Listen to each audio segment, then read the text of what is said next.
Hi hello నమస్తే welcome back to iDream media. ఈరోజు మనతో ఉన్నారు క్యూపీఎఫ్ఈ అలాగే ఎన్ఐఎస్ఎం అయిన సాయిరామ్ గారు.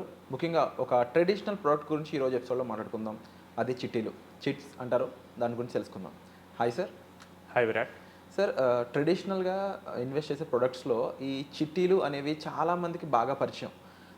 అయితే ఇది కొంత తెలిసిన ఫ్రెండ్స్ ద్వారా చిట్టీలు కడుతూ ఉండేవారు మన పేరెంట్స్ అనేవాళ్ళు ఎక్కువగా. ఇది ఎంతవరకు మంచి ప్రోడక్ట్ అంటారు ఇన్వెస్ట్మెంట్స్కి? సో అసలు చిట్ అంటే ఏంటో చూద్దాం. సో చిట్ ఆర్గనైజర్ ఒక 20 మందిను 30 మందిని కలుపుకొని సో ప్రతి మంత్ వాళ్ళ దగ్గర నుంచి మనీని పూల్ చేసుకొని ఆ మనీని ఎవరికైతే అవసరం ఉందో వాళ్ళకి ఇస్తారు. అవును. సో ఇందులో కొంతమంది ఏంటంటే మనీ అవసరమై జాయిన్ అవుతారు, ముందుగా పాడుకుంటారు.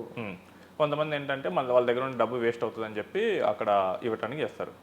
సో ఎవరైతే బయట చిట్ని పాడుకోవాలనుకున్నారో ఫస్ట్లో వాళ్ళకి ఏంటంటే మనీ అవసరం అయితేనే జాయిన్ అవుతారు, ఇమీడియట్ మనీ కావాలి. సో బయట అయితే ఒక 2 రూపీస్ ఇంట్రెస్ట్ 3 రూపీస్ ఇంట్రెస్ట్ కూడా అడుగుతారు. అదే చిట్లో కనుక వీళ్ళు తీసుకుంటే కనుక 18%కి రావచ్చు స్టార్టింగ్ మంత్, లేదా 2-3 మంత్స్ అయితే ఇంకొంచెం తగ్గొచ్చు 16-17 కల్లా. సో అదే లాస్ట్లో ఉండే వాళ్ళకైతే కనుక సో 10% నుంచి సో మళ్ళీ అగైన్ 18% వరకు రేట్ ఆఫ్ ఇంట్రెస్ట్ వర్కౌట్ అవ్వచ్చు. సో చిట్లు అనేది సో బోత్ సైడ్, ఒకరికేమో ఇంట్రెస్ట్ బర్డెన్ తగ్గిస్తుంది, సో ఎవరికైతే ఇమీడియట్గా మనీ కావాలి, ఇంకొకరికి ఏంటంటే సేవింగ్స్ పర్పస్గా కొంచెం బెటర్ రేట్ ఆఫ్ రిటర్న్ అనేది ఇస్తుంది షార్ట్ టర్మ్లో. ఈ చిట్ అనేది బిజినెస్ పీపుల్కి చాలా బాగా యూజ్ అవుతుంది. ఎలా అంటారు, ఎలా యూజ్ అవుతుంది? సో బిజినెస్ పర్సన్స్కి బయట లోన్ ఇవ్వాలంటే 1,00,000 టర్మ్స్ అండ్ కండిషన్స్ అన్నీ ఉంటాయి, వాడికి క్యాష్ రొటేట్ అవుతూ ఉండాలి. సో అదే చిట్లో వెళ్ళాడు, సో థర్డ్ మంత్లోనో సెకండ్ మంత్లోనో పాడేసుకున్నాడు, ఆ మనీని వాడు అంతకన్నా హయ్యర్ రిటర్న్తో తెప్పిస్తాడు, బిజినెస్లో పెడతాడు, వీళ్ళు జనరేట్ సమ్ ప్రాఫిట్స్, అక్కడి నుంచి 18% కన్నా ఎక్కువ తీసుకొస్తాడు. అది ఇది పర్సన్ సో బయట తీసుకోవాలనుకోండి తాకట్టు పెట్టాల్సి రావచ్చు, ఇది ఒకటి ప్రాపర్టీస్ కానీ ష్యూరిటీ ఇవ్వాల్సి వస్తుంది. సో ఇవన్నీ లేకుండా ఈజీగా అయిపోయేది చిట్. ఇందులో కూడా 2 టైప్స్ ఉంటాయి కదా, మన ఫ్రెండ్స్తో కట్టేది ఒకటి ఉంటుంది అండ్ ఆర్గానిక్ ప్రాసెస్ ఒకటి ఉంటుంది కదా, ఏది బెటర్ అంటారు యూజువల్లీ? సో చిట్లో అనేది ఫస్ట్ అసలు దానికన్నా ముందు నా డ్యూరేషన్ ఆఫ్ ద చిట్ అనేది చాలా ఇంపార్టెంట్. ఓకే, ఎన్ని నెలలు ఉంటుంది? చిట్ డ్యూరేషన్ బట్టి మనకు వచ్చే రిటర్న్స్ మారిపోతాయి, మంత్స్ ఇంటూ కాలిక్యులేషన్కి. సో మనకి ఇప్పుడు కపిల్ చిట్ ఫండ్స్, సో వాళ్ళ వెబ్సైట్లో చూడండి, మీకు 20 months 30 months 40 months 50 months chits కూడా ఉంటాయి, లార్జ్ ఎక్కువ ఉంటుంది. సో వాళ్ళు ఎలా పెడతారంటే మీరు 1.3 lakhsతో స్టార్ట్ అవ్వండి, లాస్ట్ మంత్కి 2 lakhs వరకు కట్టాలి, మీకు 95 lakhs ఇస్తా అంటారు. సో ఇన్వెస్ట్ చేసేటప్పుడు అంతా బాగానే ఉంటుంది, ఓకే నాకు లాస్ట్లో వస్తే 95 lakhs వస్తుంది, సో నేను 1.3 నుంచే కడుతూ ఉంటాను కదా, సో నాకు ఇంట్రెస్ట్ బాగానే వర్కౌట్ అవుతుంది అనుకుంటాం. బట్ ఇన్ రియాలిటీ చూసినప్పుడు అది 7% వర్కౌట్ అయ్యింది, 7.5%.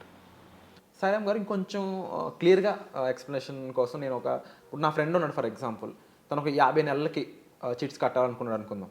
ఆ సినారియో ఎలా ఉంటుంది, కాస్త కేస్ స్టడీని వివరిస్తారా?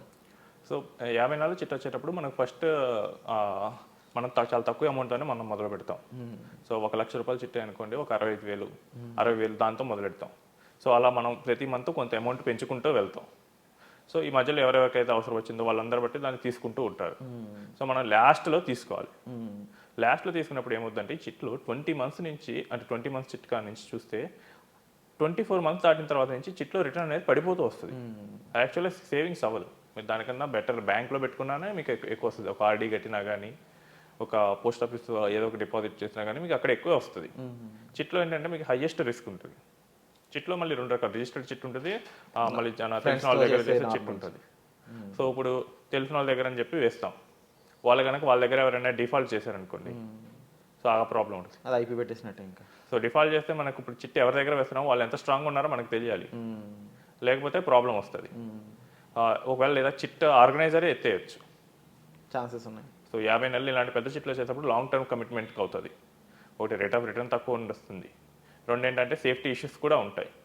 అసలు ఇంకో మోస్ట్ ఇంపార్టెంట్ థింగ్ ఏంటంటే చిట్ వేసిన వ్యక్తి జనరల్గా శాలరీడ్ పర్సన్స్ ఏంటంటే లాస్ట్లో ఉండడానికి ఇష్టపడతారు, వాడికి పర్సనల్ లోన్ తక్కువకి వస్తుంది, దాన్ని మర్చిపోతాడు.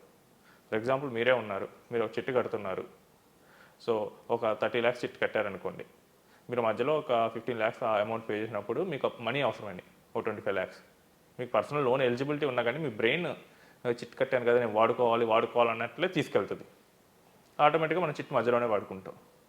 కానీ ఇక్కడ పర్సనల్ లోన్ కనుక తీసుకుంటే అతనికన్నా తక్కువ ఇంట్రెస్ట్ వస్తుంది, శాలరీడ్ పర్సన్ కాబట్టి 10.85 అలానే మొదలవుతున్నాయి మోస్ట్ బ్యాంక్స్. ఆ అమౌంట్ని వాడుకోవచ్చు, వీటిని ఇంకా అంతకన్నా ఎక్కువ రిటర్న్ వచ్చే ఆప్షన్స్లో పెట్టచ్చు. బట్ దాన్ని మొత్తం కంప్లీట్గా మర్చిపోయి చాలామంది ఏం చేస్తారంటే చిట్ వైపు వెళ్తున్నారు. దీనికి కారణం ఏంటంటే మన పేరెంట్స్ ఉన్నప్పుడు వాళ్ళకి లిమిటెడ్ ఆప్షన్స్ ఉండేవి, మనకి అలవాటు అయిపోయిన పద్ధతి కాబట్టి అందులోకి వెళ్ళిపోతున్నాం. బట్ మీరు మీరు చెప్పండి, ఇప్పుడు ఇంత అంటే ఇందులో కాస్త బెనిఫిట్ అనేది కానీ లేకపోతే కొంచెం వెళ్ళే కొద్దీ ఏమీ అంత రిటర్న్ ఉండదు, బ్యాంక్సే బెటర్ అని మీరు చెప్తూ ఉన్నారు కదా. మరి అలాంటి వాళ్ళందరూ కూడా ఇప్పుడు వాళ్ళకి సూట్ అయ్యే ఇన్వెస్ట్మెంట్ ఏదై ఉంటుంది? ఇప్పుడు బిజినెస్ పర్సన్స్ కాకుండా రెగ్యులర్గా ఇలా 15 మంత్స్ ఇన్వెస్ట్ చేయాలనుకుంటే నా ఫ్రెండ్స్ లాంటి వాళ్ళకి మీరు ఏది సజెస్ట్ చేస్తారు ప్రోడక్ట్? సో షార్ట్ టర్మ్ అయితే కనుక మన సేఫ్ వాటికే వెళ్దాం అండి. ఇప్పుడు చిట్లో ఇప్పుడు నేను చూశాను కొన్ని కేసెస్. సో ఒక పర్సన్ నా దగ్గర 50 ఇయర్స్ పర్సన్ వచ్చాడు. సో ఆయన లాస్ట్ 20 ఇయర్స్ నుంచి చిట్సే కడుతున్నారు. ఓకే. సో ఆయన ఏంటంటే చిట్టాగా బెటర్ ఇన్వెస్ట్మెంట్ అనే ఊహలో ఉండిపోయాడు. అంటే ప్రతిసారి ఈజీ టు గెట్ మనీ అనేది 16th మంత్ నుంచి లేదా 20th మంత్లో ప్రతిసారి తీసుకునేవాడు. లాస్ట్లో తీసుకోవడం వల్ల కొంచెం వర్కౌట్ అయ్యేది. బట్ ఏంటంటే లాంగ్ టర్మ్లో పవర్ ఆఫ్ కాంపౌండింగ్ మర్చిపోయాడు. సో అప్పటి నుంచి ఇప్పటి వరకు కనుక దాన్ని ఏ ఈక్విటీస్లో కానీ ఏదో కనీసం ఒక మ్యూచువల్ ఫండ్లో కానీ పెట్టుంటే దానికి కొన్ని 5 times దాదాపు ఎక్కువ వచ్చేది. డెఫినెట్లీ. బట్ వీటన్నిటి ఏంటంటే మనం లాంగ్ టర్మ్ ఈ షార్ట్ టర్మ్కి అలవాటు పడి ఏంటంటే లాంగ్ టర్మ్ వాటిని మనం మర్చిపోతాం. ఇప్పుడు ఏంటంటే ఇప్పుడు 20 months చిట్టేస్తారు, లాస్ట్లో వస్తుంది ఏదో ఒకటి కొనేస్తారు, మళ్ళీ వేస్తారు, ఏదో ఒక చిన్న అమౌంట్ వస్తుంది, మళ్ళీ ఏదో ఒకటి ఐటమ్ కొనేస్తారు. దీనివల్ల ఏంటంటే ఫ్యూచర్లో వచ్చే ఇంపార్టెంట్ గోల్స్ కిడ్స్ ఎడ్యుకేషన్ లేదా రిటైర్మెంట్ ఇలాంటి వాటన్నిటిని మిస్ అవుతూ ఉంటారు. అండ్ ఇంకోటి రిజిస్టర్డ్ దగ్గర చిట్స్ వేసేటప్పుడు వాళ్ళు టీడీఎస్ కట్ చేస్తారు, ఇంకా రిటర్న్ తగ్గుతుంది. సో రిజిస్టర్డ్ చిట్స్ అంటే మళ్ళీ అంత తేలిగ్గా వాళ్ళు డిఫాల్ట్ అవ్వనివ్వరు. సో మీరు కనుక చిట్ పాడుకొని వచ్చారంటే కనుక గవర్నమెంట్ ఎంప్లాయీ షూరిటీ అడుగుతారు. అప్పుడు ఉంటేనే మీకు ఆ అమౌంట్ ఇస్తారు. కొంచెం టిపికల్గానే ఉంది. సో ఊరకనే వాళ్ళు ఇవ్వరు. అదే మనకు తెలిసిన వాళ్ళు ఇస్తే కనుక కొంచెం లూజ్గానే ఉంటాయి. బట్ ఇక్కడ కూడా అదే వాళ్ళ ఎదుటి వాళ్ళ పైన కేపబిలిటీ ఎంత. అంటే ఒక క్యూరియస్గా డౌట్ అడుగుతున్నా, స్టిల్ ఇప్పటికీ చిట్స్ కట్టే వాళ్ళు ఎక్కువ మంది ఉన్నారంట? చాలా ఎక్కువ మంది ఉంటారు. చాలా ఎక్కువ మంది ఉన్నారు. మీరు విలేజెస్ అంటే మ్యూచువల్ ఫండ్స్లో రకరకాల ఆప్షన్స్ వచ్చాయి ఉన్నాయి, ఎస్ఐపిఎల్ అని కానీ, అండ్ ఇమీడియట్ లిక్విడిఫికేషన్ ఉంది అందులో. 2-3 daysలో ఫండ్ వచ్చేస్తుంది మనకి. అండ్ చాలా ఈజీ ఉంది, ఇక్కడ గెస్ట్ టైంలో అవసరం లేదు. ఈ విషయాలు ఇంకా తెలియకే చిట్స్లో పెడుతున్నారా? దాదాపు ఇండియా మొత్తం మీద చూసినా కానీ 4% ఆఫ్ పీపుల్ మాత్రమే ఇన్వెస్ట్ చేస్తున్నారు ఈ మ్యూచువల్ ఫండ్ స్టాక్స్లో. సో మిగిలిన వాళ్ళు ఎందులో ఇన్వెస్ట్ చేస్తారు? ఓకే, ట్రెడిషనల్ పద్ధతులే. ట్రెడిషనల్ మోస్ట్లీ 96% ఉన్నారు. ఇంకా మనం 4% ఈ అవేర్నెస్ మనకి ఇంత చూస్తే మనకి చూస్తేనే 4% ఇన్వెస్ట్ చేశారు.